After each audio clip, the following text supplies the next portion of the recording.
From Bedlam and an Oklahoma victory over the Oklahoma State Cowboys, this is Guerin Emig of the Tulsa World alongside Eric Bailey, the Sooners beat writer. We were recapping on early Sunday morning now the latest Bedlam triumph for the Sooners, the latest win on the 2019 season, Eric, that now has Oklahoma still on track.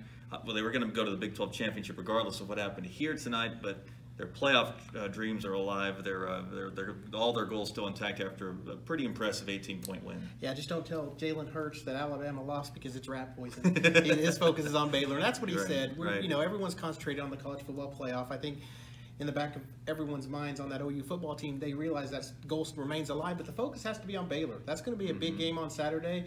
Baylor with a thrashing of Kansas, 61-6. Yeah. So, but tonight they did what they needed to do. They got out of Stillwater with the win, and pretty impressive fashion. It looks like the route to victory for this Oklahoma team has been established, and we'll see it again when they play the rematch against the Bears next week in Arlington, Texas, and that is ball control. Run the ball instead of 5 to 6 play touchdown drives that we're accustomed to seeing from Lincoln Riley's offense. Could be anywhere between 12 to 16 plays now, and a lot of run game as well. Second half, they had 2 11-play drives that took 16 minutes of game clock off the 16 minutes of time off the game clock, which was huge for them. It really wore down Oklahoma State, and we're seeing that. And coming into this game, 9 of their 12 previous scoring drives were 10 plays or more. So they're playing ball control. They ran the ball 44 times, only threw it 17, and Kennedy Brooks had a really good game today. That's a guy that everyone thought would get involved in the offense again after he sort of disappeared from view about early to mid-season. Well, he's back with a vengeance now, over 300 yards his last 2 games. So it's not just Hurts running the ball, it's Kennedy Brooks, and that's important. Yeah, I think so. You got to give credit to that offensive line. I mean, they're really doing the job out there. They're paving the way for this team. And,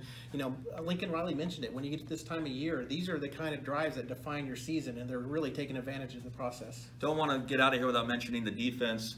You hold Chuba Hubbard to just over 100 yards. You really essentially shut him down in the second half.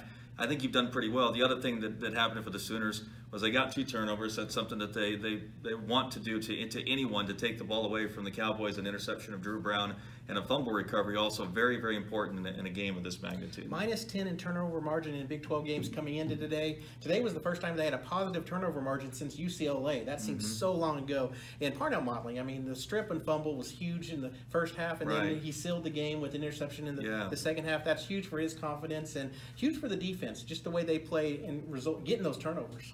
So you can read everything we wrote about tonight's game. Eric has the game story. I've got a column on Oklahoma's newly discovered ball control offense. Bill Haston focused on Jalen Hurts. You can check that out in the Sunday Tulsa World. Keep tuned to Tulsa World TV throughout the week. And next weekend, as we go back to Jerry World, back to where the Sooners are playing for another Big 12 championship against the Baylor Bears.